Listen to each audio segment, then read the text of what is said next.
नमस्कार जय जगन्नाथ। आशा करुच्ची आपण मैंने समस्ते भलरे थे। आउ महाप्रभु जगन्नाथ आपण मान समस्त को भलरे रखु। आपण मैंने मो थंबनेल देखि जानी पारुथिबे कि माने आज को मोर वर्षे पूरिला मोर ब्लड कैंसर। तो सी वर्ष रे केमिति कौन संघर्ष थिला एबे भी केमिति संघर्ष जारी रही। तो मु आज आपण मानकु जणेबी।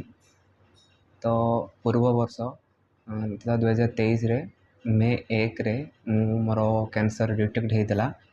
फास्ट मु भुवनेश्वर जाइली किम्स रे। तो किम्स रे फास्ट मोर से टेस्ट होता। तो टेस्ट पर जना पड़ता कि मोर ब्लड कैंसर बोली बाकी मु जान नी। घर लोक जानी आपाई बहुत कांदी घर लोक। सी संघर्षमय जीवन से घर लोक जब आ सब माने घर लोक मान भर जमी सब बीती ताहा अतुलनीय बा क्या कह भी हेन से सब जिनस बहुत कष्टदायक था से समय। तो मु ट्रिटमेंट होती 5 दिन ट्रिटमेंट होती। तो मोर मोर बाँ गोड़े क्लड हो गला माने एत मोटा हो गला पूरा गोड़टा। सडनली कौन है जानी पार्लिनी भयभीत हो सीधा हैदराबाद पलि आसती जड़े भाईंकर सांग परामर्श क्रमे। तो जहाँ भी हो ये हैदराबाद आसिली मे 6 तारिख दिन मे 6 रे आसी पहुँचला ये मो देहर बहुत ज्वर थिला। ज्वर ज्वर सहित बॉडी पेन जहाँ भी हो जी सब भुवनेश्वर जी ब्लड टेस्ट होता मोर रिपीटेडली ये पुणी टेस्ट कले कहीं गोटे हस्पिटाल रू गोटे हस्पिटाल जेहेतु चेंज कली। तो से माने पूराटा एमाने भी तांकर सेतिकी ब्लड टेस्ट करके से माने जानिबा को चाहिए कि एक्चुअली ब्लड कैंसर होईची कि ना किसी इन्फेक्शंस अच्छी। तो ये भी बहुत सारा टेस्ट है दिन सारा बहुत कष्ट होईची मोर गोड़टा फुलिकी पूरा मोटा होगा मो चप्पल बाहर नाला एत टाइटली थिला आउ ज्वर भी आसला। तो जहाँ भी हो संध्या सुधा मोर बोन मेरो भी टेस्ट है। आप तो जानी बोन मेरो टेस्ट मुझे जो पिठी पछरे से सब ड्रिलिंग टाइप कणा करी बहुत कष्टदायक से सब टाइम तेणु से सब टेस्ट हो सारी टेस्ट है संध्या बेलू मत एडमिट कले आउ मोर देहटा को टे स्टाबुल कले ज्वरटा को कमेकी। तेणु यही भाया बहुत कष्टदायक थिला। तापर ये मु हॉस्पिटल एडमिट है कौन कौन सब ट्रीटमेंट कि एमती हॉस्पिटल रे कीमोथेरापी मोर चलला।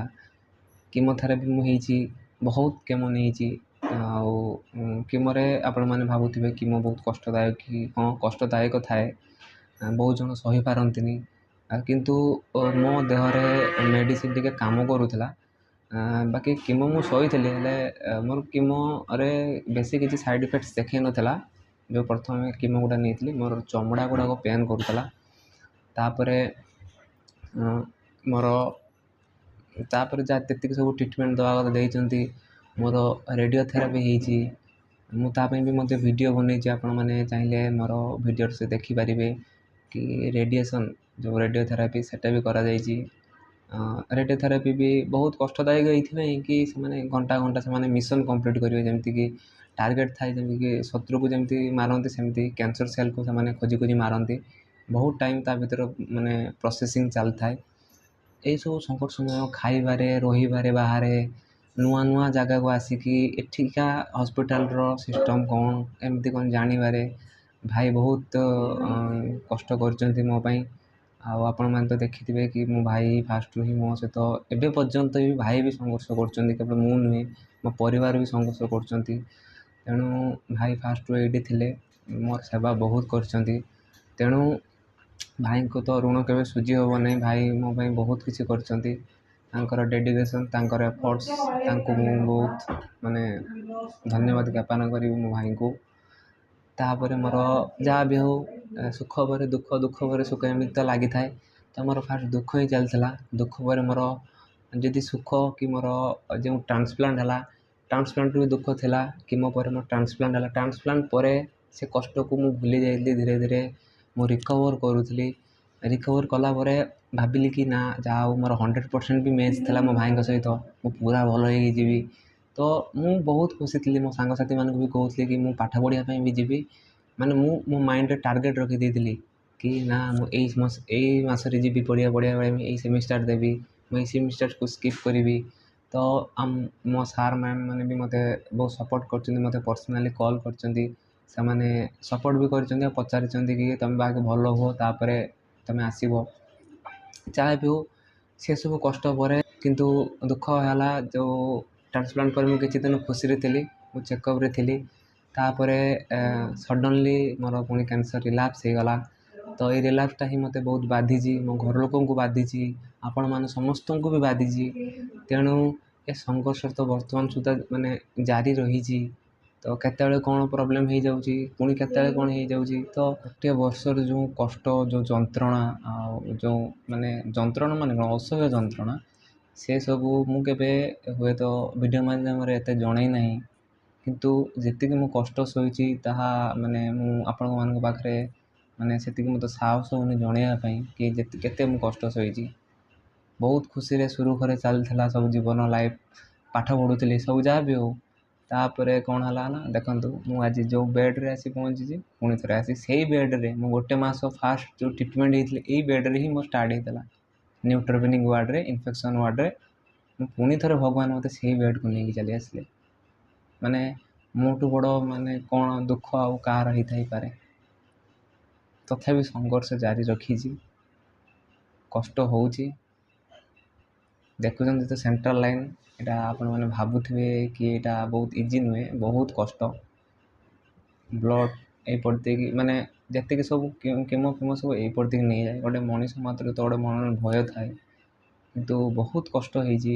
ଏ ଅପରେସନ୍ ଯେଉଁ ବ୍ଲଡ଼୍ ଥରେ ଜ୍ୱର ଆସିବ ଯଦି ମୋର ବ୍ଲଡ଼୍ କଲଚର୍ ନେଇଯିବେ, ଏଇସବୁ ଦୁଇଟା ହାତରୁ ମାନେ ଇଏ କରିକି ଇଞ୍ଜେକ୍ସନ୍ ନେଇକି। ତେଣୁ ସଂଘର୍ଷମୟ ଜୀବନ। ମୁଁ ଗୋଟେ ବର୍ଷର ପାଖାପାଖି 7-8 ମାସ ଟ୍ରାନ୍ସପ୍ଲାଣ୍ଟ ପରେ ଯାଇ ମୁଁ ପାଇଥିଲି। ତାପରେ ବି ମୋତେ ଜ୍ୱର ଆସୁଥିଲା, କିନ୍ତୁ ତାହା ରିକଭରି କରିକି କିନ୍ତୁ ମୁଁ ଭାବି ଦେଇଥିଲି କି ନା ଯାହା ହଉ ଆଟଲିଷ୍ଟ ସେ କଷ୍ଟରୁ ତ ଟିକେ ମୁକ୍ତି ମିଳିଛି ମୋତେ। ତେଣୁ ମୁଁ ମୋର ମାନେ ମାଇଣ୍ଡ ସେଟ୍ କରିଥିଲି କି ମୋର ଯେଉଁ ପାଷ୍ଟରେ ଯେତିକି ସବୁ ଘଟିଛି ବର୍ଷରେ, ମୁଁ ତାକୁ କେବେ ମନେ ପକାଇବିନି। ତ କିନ୍ତୁ କ'ଣ ହେଲା, ବିଧିର ବିଧାନ ମୋତେ ଅଲଗା ଥିଲା। ମୁଁ ପୁଣି ଥରେ ସେଇ ବେଡ଼୍କୁ ଆସିଲି, ମୋର ସେଇ ଟ୍ରିଟମେଣ୍ଟ, ସେଇ କିମୋଥେରାପି ମୋତେ ପୁଣି ପୁରୁଣା କଥାକୁ ମନେ ପକାଇଦେଲା। ମୋ ବର୍ଷ ତଳର କଥା, ମୁଁ କେମିତି ଟ୍ରିଟମେଣ୍ଟ ଥିଲି ଏଠି, କ'ଣ ହେଉଥିଲି ନାହିଁ, ସବୁ ଜିନିଷକୁ, ସେ କଷ୍ଟକୁ, ସେ ଯନ୍ତ୍ରଣାକୁ, ମୋ ଭାଇଙ୍କ କଷ୍ଟକୁ, ସେ ଭାଇଙ୍କ ଯନ୍ତ୍ରଣାକୁ, ସେ ଆଖିରେ ଲୁହ, ଗୋଟେ ମାଆଙ୍କର, ଜଣେ ବାପାଙ୍କ ଆଖିରେ ଲୁହ, ତ ଗୋଟେ ଭଉଣୀଙ୍କ ଆଖିରେ ଲୁହ। ତ ସେସବୁ ଜିନିଷକୁ ଆଜି ମୋର ମନେ ପଡ଼ିଯାଇଛି। ତେଣୁ ବହୁତ ଦୁଃଖ ଲାଗୁଛି ତା ପାଇଁ। ଯାହା ବି ହଉ, ଏମିତି ସବୁ ମୋର ଏମିତି ହସ୍ପିଟାଲରେ ମୋର ଟ୍ରିଟମେଣ୍ଟ ଏମିତି ମୋ ଚାଲିଛି, ବର୍ତ୍ତମାନ ସୁଦ୍ଧା କଣ୍ଟିନ୍ୟୁ ରହିଛି।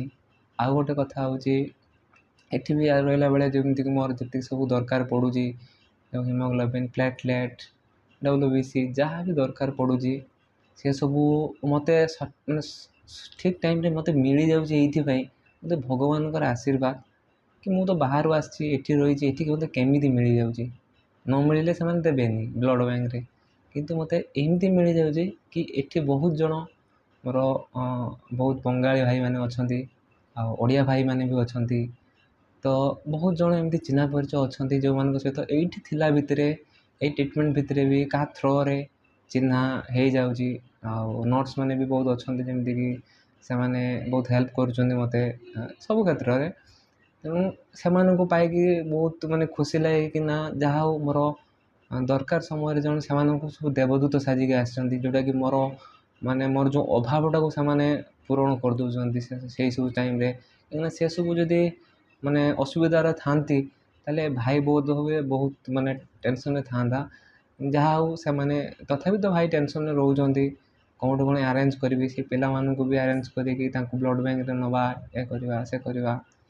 ଆଉ ତା ସହିତ ମୋର ସବୁଠାରୁ ବଡ଼ କଥା ହେଉଛି ମୋ ଭିଣେଇ, ଯିଏକି ସେ ବହୁତ ମୋ ପାଇଁ କରିଛନ୍ତି।